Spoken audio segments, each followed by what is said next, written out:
Hello everyone, this is Matt Baranowski with Storm Central. We are on Hurricane Watch, Severe Weather Watch, and also we just had breaking news about 2 hours ago come in from Washington, D.C.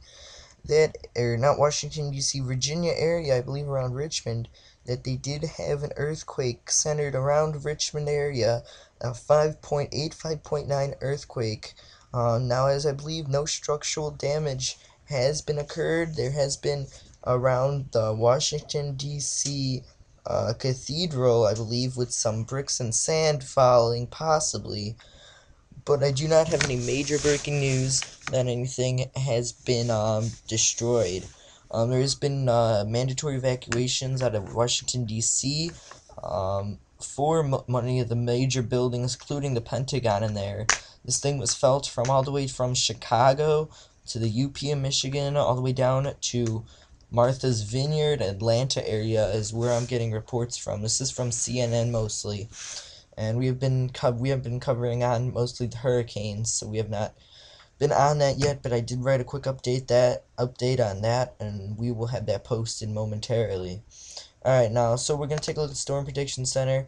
We do have storms are brewing here. We have a tornado percentage being 5% for that area and 15%. We did have a once MCS that went through Iowa, went to the northern Illinois areas. Didn't cause much damage. We only have a few reports, and I was at work anyways. We mostly got rain here in Chicago. Alright, so we're going to take a look at the National Weather Service's update right now, and as you can see, we have storms blobbing over here, and let's see if we can let me load up the GR here, and let's see if there's any warnings on this, as I'm a little off balance today with all this. Sorry about that. Yeah, but as you can see, this big old blob, this is mostly rain. There's some embedded showers and thunderstorms down to the south now, but as you can see, that some are still trying to pop as this warm front went through. We have 90-degree temperatures over in Iowa, and right now we're sitting at 67 here in Oak Lawn over here. We have some storms popping up over here. The main tornado threat seems to be in southwestern southwestern Wisconsin and northeastern Iowa, and also the tip of Illinois. It's not a huge threat. We're looking at maybe one or two tornadoes are possible. Anything can still develop. It's only 2:46. This place will destabilize nicely, and is going to. Let's take a look at the RPM model here, and this is what I like to use. This is very, very accurate. And let's see if we can widen the screen. Alright, so what we're looking at is this is what came through this morning. You want to take a look at your location. This would be Chicago. That came through. We're looking at about right here is what we're looking at. Now check over into portions of Iowa. As you can see that line, we have showers and thunderstorms forming out by Rockford, and then they're just going to move into the city around 7, 8 o'clock tonight. So maybe a little earlier actually. So we're going to zoom in a little more, take a look at, just hone in on that severe weather threat area. And what we're looking at is that's going to be coming in. That was last night. And as you can see right there is where we get showers and thunderstorms popping before they move out of the area. So what we want to look at for the next couple hours is we have a chance for severe storms coming into these areas as shown by Storm Prediction Center. And we're looking at mostly a wind of 70 miles per hour, hail up to 2 inches, tornado threat being also it's very medium. It's medium actually, not high.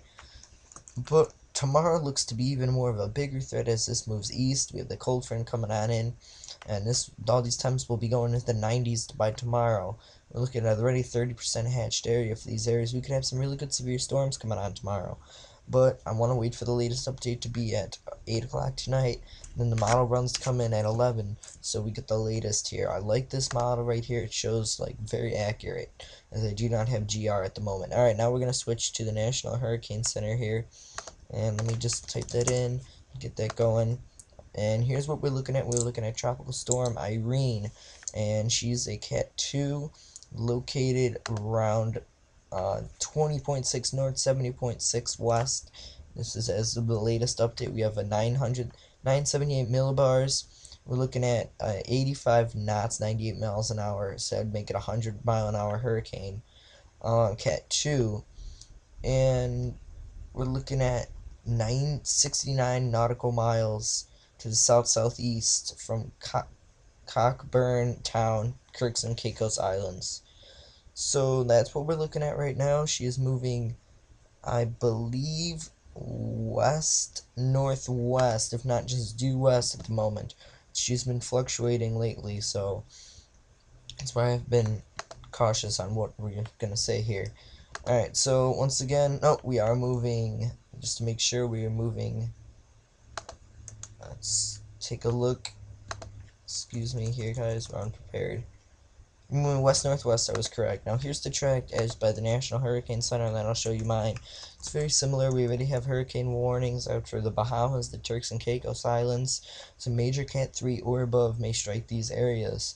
But we're looking at portionally a landfall coming into Sunday or Saturday morning, likely into the North Carolina region. Alright, let's zoom out. We're going to take a look at the tropical storm probability, as this could get really high, and this isn't updated all the way in there, because they're not positive, but this could get very high. Now I want to take a look at my latest model here. We're looking at Hurricane Irene, and this is what we're looking at. We're looking at a Cat 2 right now. Should be still Cat 2, and then we're going to see the expansive explosion, as we do have a little weakening stage coming in, even though the pressure is still dropped. But I'm expecting a Cat 4 come around Friday here into these areas here, and then we should see a landfall into Saturday morning. It could reach Cat 5 status also. And then once it gets off the coast, we're looking at portions. We still could see a Cat 3, maybe a Cat 2, and then we're looking at a Cat 2 landfall into the Long Island areas. And as my track, I'll have a whole update posted probably around 4 o'clock as the latest update comes out. Whew, alright. So let's make sure I have nothing else to see. Oh, yes, here's one more thing. As I was showing on the track, we do have a little weakening stage as it were to go up in these areas. Now, what we're looking at right now is we're looking at 86 to 84 degree water. When we come into these areas, now we're looking at around 75. So it's a little more cooler into these areas, so that's where I'm thinking a little weakening could occur. So as I had it at a low Cat 5s, could be a low Cat 4 if it makes landfall. Then we're going to go into these 70 degree waters that will weaken it a little more. Alright, I'll have a whole outlook posted at 5 o'clock tonight. This is my best update because I don't have my GR Earth setup key yet. I got confirmation back from Mike. Anything, please post on my wall. I'll be glad to answer it.